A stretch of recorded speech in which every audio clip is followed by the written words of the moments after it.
tutorials are the way I'm doing this. Okay, you are all welcome back to the continuation of our learning.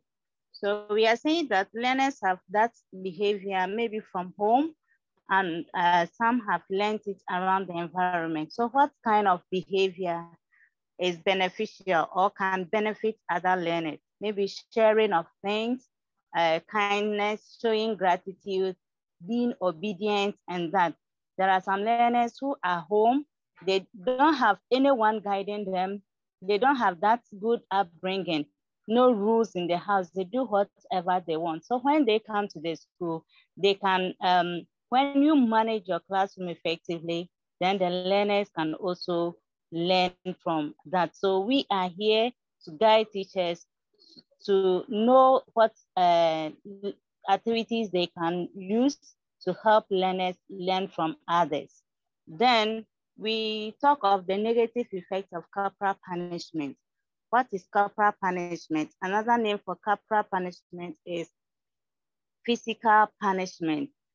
And punishment that can, punishment that can inflict physical pain on our learners or on the skin of our learners or on their muscles, such as flogging them, such as spanking them, such as pinching them, or giving them heavy knock. Some are even heated at their back. Some are made to kneel on gravels or even crawl on rough floors, and they will have bruises on their knees. All these are physical punishment. And it's the cane, using the cane is one common way that teachers use to discipline their learners in the school. And GS is saying that it has a lot of negative effects. Someone will say we are copying from the Western culture, but not that. When we really look at the physical effects of corporal punishment or the negative effects, they outweigh the positive effects or the advantages. So GS is saying that we need to do the corporal punishment has a lot of negative effects. We need to learn how to manage our classrooms without the use of corporal punishment. I was in Chichiliga some years back, and a teacher tried to cane a learner. And whilst he was caning the learner, the cane broke and hit the eye of a standby learner who was just standing there observing the punishment. That learner got affected by the cane. The eye was destroyed. They have to operate and remove the broken pieces of the cane. And it was a big issue. The teacher was taken to court, and GS couldn't defend the teacher. He was fined for doing that. So we need to do what? Deal with our learners, discipline our learners without resorting to corporal punishment. Therefore, GS is implementing a package. For GS has banned the use of corporal punishment, and we'll look at that in our subsequent lesson delivery. GS has banned it so that it can make our school environment child-friendly. Learners can easily go to school without being forced, or they wouldn't be afraid coming to school or entering into your classroom because of the cane. So they have planned a package called the GES Positive Discipline Tool, supported by UNICEF, so that teachers can learn about it, and we will learn about it at the last end of our lesson delivery, which is called the GES Positive Discipline Tool. So for these reasons, we are bringing the topic to the doorsteps of our teachers, so that they can learn about all these ways to deal with or to discipline their learners without the use of corporal punishment. Okay, so management styles that we can implement in our classrooms, those that have been tried and tested and it really works. There are 4 of them. They are 4 of them. They are the authoritarian, the authoritative, the permissive, and then the uninvolved. Authoritarian, authoritative, permissive, and uninvolved. We have their features here. I will display them for you to just have a glance at their various features, make some comparison within 1 minute, then we continue. If you have any question from what is displayed on the screen, you raise your hand and then draw my attention, or you write it down. When it's time for questioning, you can question me and then we answer it. Okay. So the authoritarian, the characteristics are what? Okay. These are the characteristics of the authoritarian. Madam Lorraine, please, are you with us? Lorraine Hammond, please, can you read for us?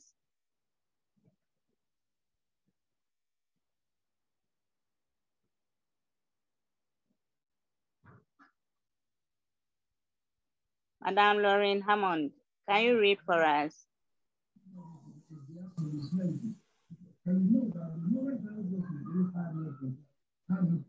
Mr. Richard, kindly mute your mic for us. Richard, okay.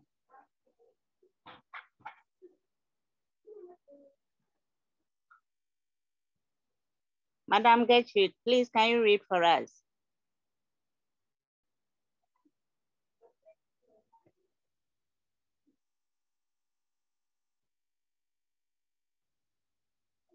Madam Gertrude. Okay, so the authoritarian style is characterized by the following. Teachers are very firm. Teachers expect learners to follow the rules. They are very strict with their rules, and you must follow the rule whether you like it or not. You must follow the rules. Students should never interrupt the teacher. Students don't have the opportunity to practice their language. Learners must be in their seats. You must speak the language of the facilitator or the leader, the teacher. Then the tables are usually in straight rows so that the teacher can have eye contact with each learner and monitor each learner's behavior. Then let's go to the authoritative style of leadership or management. The authoritative is different from the authoritarian. Whilst the authoritarian is autocratic, firm, the authoritative is flexible and democratic. So with this, teachers control students, but simultaneously encourage students to be independent and responsible. Teachers are open to verbal interaction and debate. Students can interrupt the teacher. Teachers work through discipline, but for the authoritarian, students cannot interrupt the teacher to express their needs. But with the authoritative, they can approach the teacher controls them, but will encourage them to be independent. They can do their own things, but under the monitoring and supervision of the teacher. Good, let's go to the uninvolved or the permissive. So the permissive, we all know, the name even suggests it, permission. So permissive style. Teachers accept students' actions and reactions, and they are likely to monitor their behavior. Teachers have difficulty saying or reinforcing rules.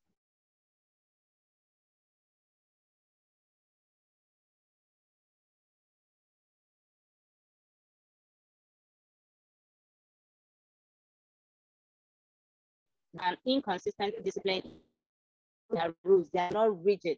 They don't reinforce them, or they don't really make the rules applicable. That is the permissive. And then they accept the students' actions and, oh, the child has done this, oh, let me allow the child to go. They don't punish the child. But the authoritarian, no matter what, you'll be punished. When you break the rule, no forgiveness, you must be punished. Okay, then let's go to the uninvolved. Another name for the uninvolved is the indifferent style or the laissez-faire. Indifferent or laissez-faire. As the name suggests, the teacher is not involved in the learner's progress. The teacher is not concerned with the learner's progress. Whatever you do, I don't care. They never prepare. They don't cater for the students' needs. That is uninvolved. They show no interest at all, whether you progress or not. What they are there for is their salary. Whether you make it or not, they don't care. They don't get involved. That is uninvolved. But one scholar called, a clinical psychologist called Diana Boomerang says that all these are applicable, but the most preferred one is the authoritative. The most preferred style of management is the authoritative. We are now saying that teachers have that inborn characteristics or inborn style of leading, or they have learned it from parents or from surrounding environment.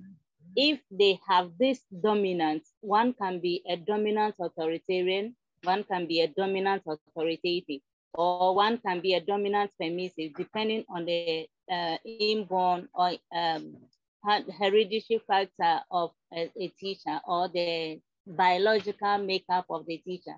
But we are trying to say that we can blend all this, or we can apply any of this depending on the situation at hand or depending on the type of learners you have at hand. So you can switch from one to the other based on the situation you are facing or the learners that you meet in your class. That is the end of the management styles. Thank you very much. Then we move ahead to look at the components of classroom management. Components of classroom management are also categorized into 4 headings. One is classroom design. One is setting of rules, as one of our sister made mention of. Then scheduling and organization. Some people call it scheduling. That is American pronunciation. I go with the British pronunciation, scheduling or organization. Then the last one is instructional techniques or methodology. Instructional techniques or methodology. So what is the classroom component about? The classroom design component is saying that we should be intentional about how we set up our classroom desks. As one of our brothers made mention of, if the chairs or the desks are clustered and there is no free movement, you can't move to each learner to address their needs or to monitor them. So we should be intentional about how we design our classrooms. If the classroom is well designed, our materials are well arranged, then our bulletin boards well displayed, all the devices that we bring to the class are well positioned in the classroom, and they have easy access and they are friendly, then it makes the classroom very conducive for teaching and learning to take place. Imagine you moving to a learner and someone's bag, the handle of someone's bag pull you down. It will cause chaos in the classroom. Therefore, we should be intentional about how we arrange the desks. If you are putting them in groups, know that their ability level, so that you arrange the groups in that manner. If you are arranging them in straight rows as authoritarian, know how to arrange them in the rows and in the columns so that there can be space for you to move freely about. Okay, so this is the components of classroom design, a classroom design component. We should be thoughtful of how we design our classroom to help teaching and learning to take place. Then setting of rules or how we discipline our learning. You need to involve your learners in setting up your rules. Don't impose the rules on them or don't set the rules on your own. You need to involve your learners in setting up the rules and some of the rules or the routines that you use in the classroom. If you're about to teach a different, a new letter, as these people, USA T2E people learning program said, if you are to teach reading or if you are to teach a new sound or a new letter, the routines you need to follow. So that anytime you are to teach a new letter, the learners know that this is the steps or the routines we need to follow to learn the new letter. Okay, so when we set our rules, it will create a safe and caring school community or a disciplined environment. You create a disciplined environment in your classroom. Then you develop the classroom rules to your students' understanding and hopefully to bring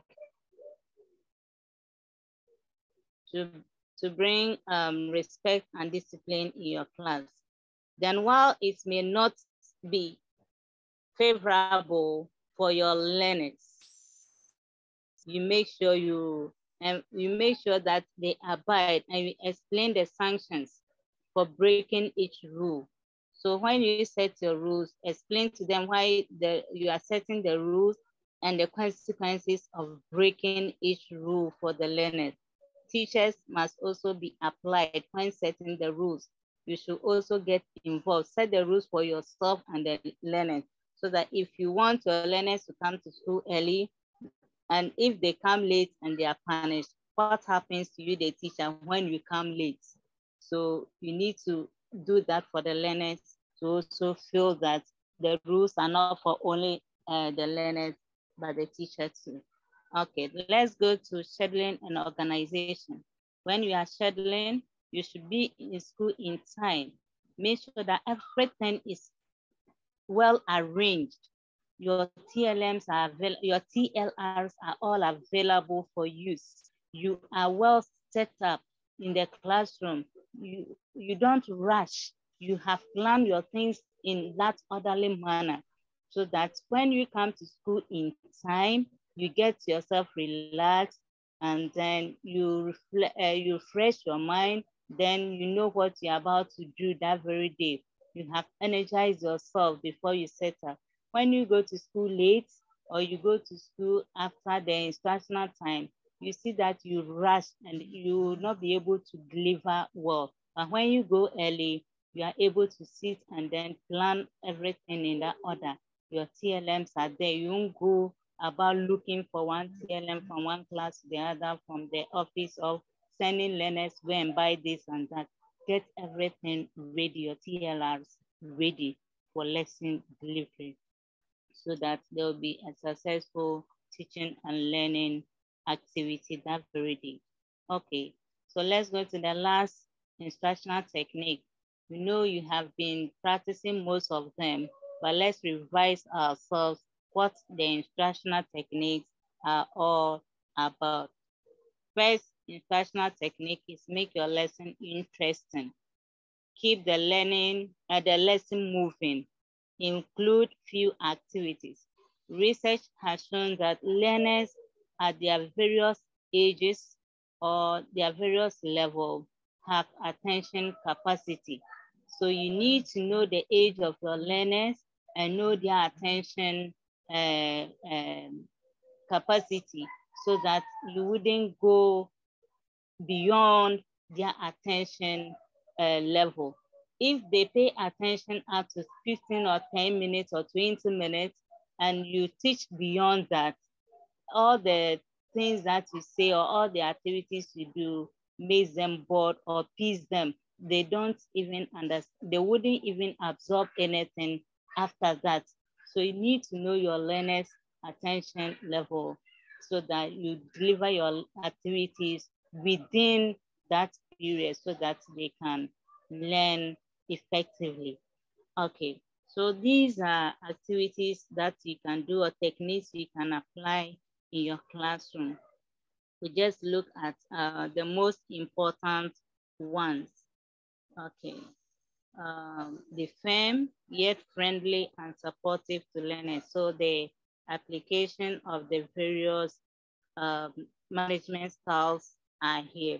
Being authoritarian, being authoritative, being permissive, and being uninvolved are all included here. So, but the authoritative is domineering here. The firm, yet friendly and supportive to your learners. And then don't fumble in front of your learners. When you do that, they will lose confidence in you. Then act fairly with all learners. A mistake from the best students should attract the same punishment which you would give to the naughtiest student. So don't discriminate. When you are disciplining them, the same sanction you give to the naughtiest students should be given to the brilliant students so that they won't feel being discriminated. Okay. They never give verbal or physical threats. Don't threaten them. I will deal with you, or you will see what I will do to you tomorrow when you come to school, or you threaten them. Don't do that. They never get involved into confrontation in front of your learners. If you have a problem with a colleague teacher or a parent, don't get into confrontation in front of the learners. Some head teachers wouldn't mind. They would just attack the teacher in front of the learners. When it happens like that, don't retreat. Just keep your calm. After that, you go to the office and sort out your issues. Okay. Don't, please move forward. We are done with this. No. Okay.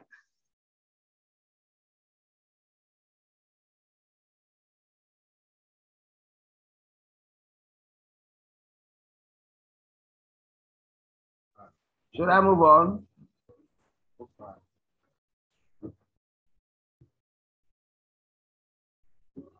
Glad hat.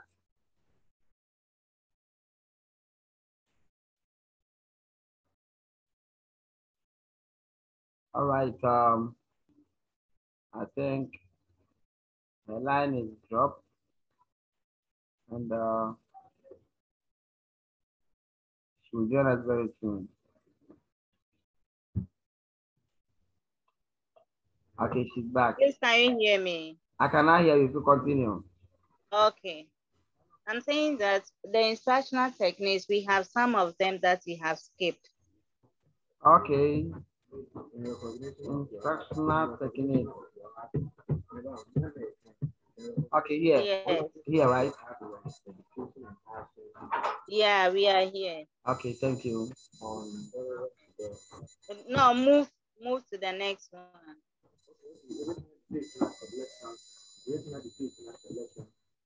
From here, we come to this side. Okay. So So we have one that we say you shouldn't punish the whole class. Stand next and don't lecture the whole lesson. Please make your activities learner-centered, and then you keep an eye contact when you are teaching. Then keep your voice at the lowest possible volume. They need to listen to you and not just to hear you. They must listen and understand what you are saying. And when you lower your voice, it will cause them to try to hear what you are saying. So they will stop making noise and pay attention to you. But if you are speaking on top of your voice, it will be noisy in the class. So it will create room for them to also make noise in the class. So when you are teaching, lower your voice at the lowest possible best. Stand next to the learner who is not paying attention. When you identify a learner who is absent-minded or who is not paying attention, move closer to the learner and stand by the learner whilst you are teaching. Okay, then engage distracted learners outside the lesson. Then you show interest in them. Those who are distracted, after the lesson, call them, sit with them, interact with them, and then help them to understand why they need not to distract the lesson and show interest in their progress. Okay, so these are examples of instructional techniques we can do. We'll send you the notes afterwards. Okay, Areta, please, I am done with the components of classroom management. The importance of classroom management. We all know why classroom management is important. When we manage our classroom, it will create a conducive learning environment and you wouldn't even stress yourself disciplining your learners. Your learners will comport, and then you will deliver your lessons smoothly without any stress or without suffering. So when we need to manage our classroom, and if a visitor should come to your classroom, the learners wouldn't disgrace you. I had a particular batch back at the basic level. When a visitor comes, they wouldn't even mind that there's a stranger in the class. They'll keep behaving.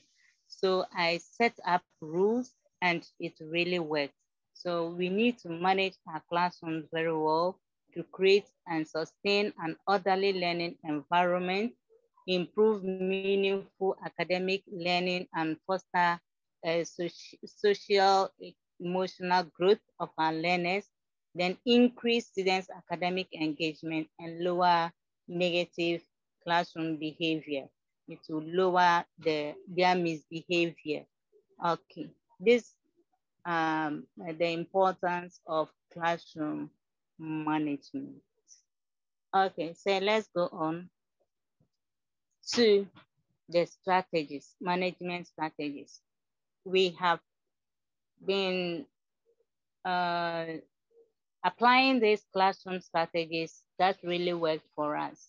So let's just go through and see what they are. The first one is to model an ideal behavior. As I was talking about the rules, that's when you set the rules, you get yourself involved so that whatever you want your learners to do, you also set an example for them to follow. Leadership by example. So you model the ideal behavior you want your learners to do. When they do something, you say thank you. You show gratitude. They'll also learn from you. When you come to class early, they will also emulate come early.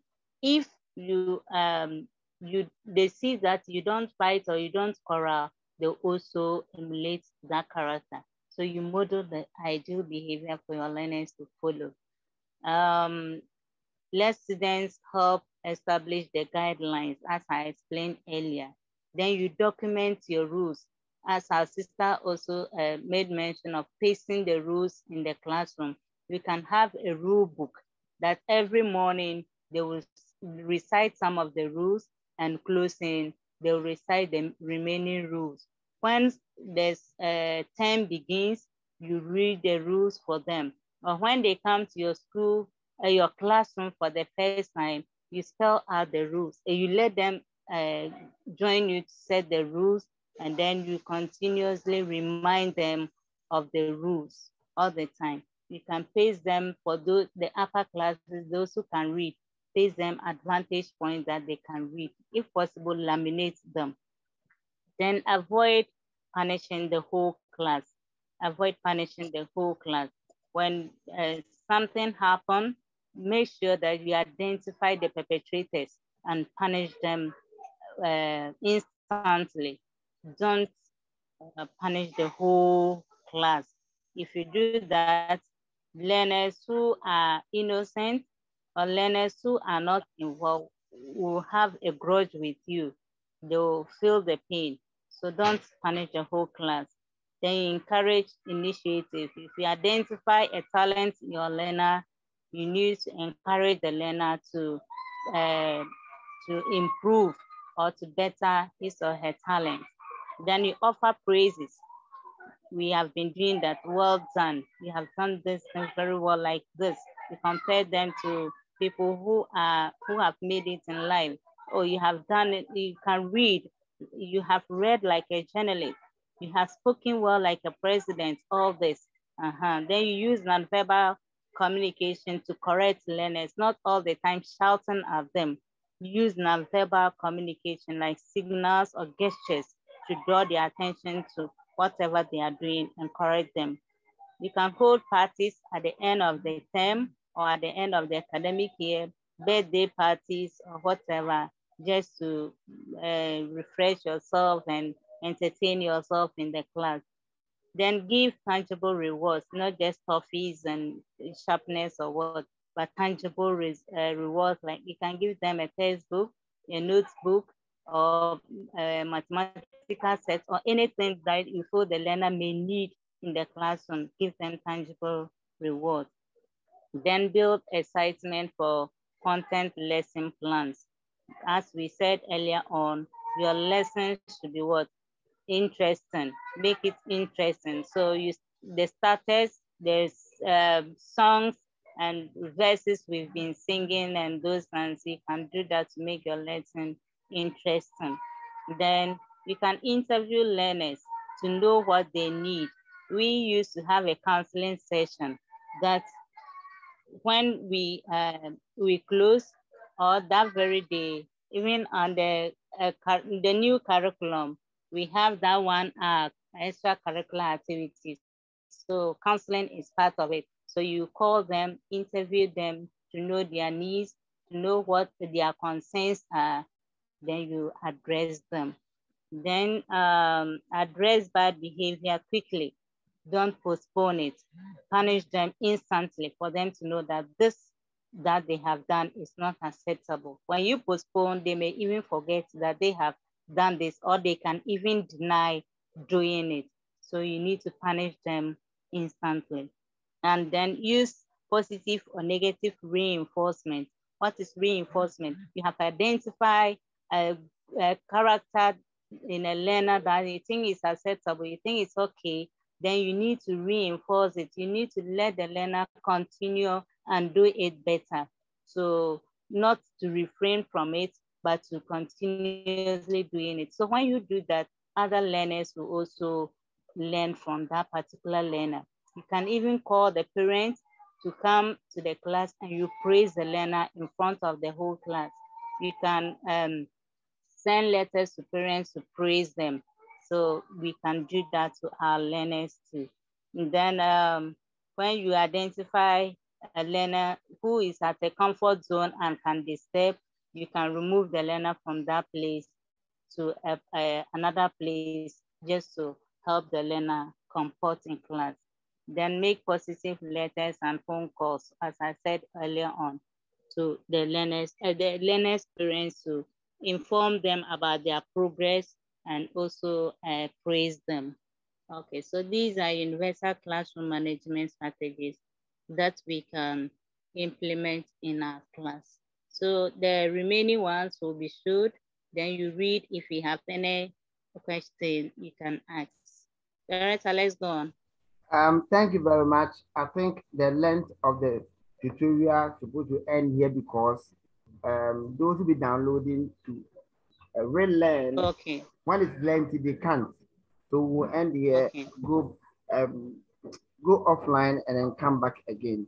If you record lengthy tutorials, it will help them. Thank you, sir. So we are going off. When we come, we'll continue. God bless you. Thank you, sir. But if anyone wants to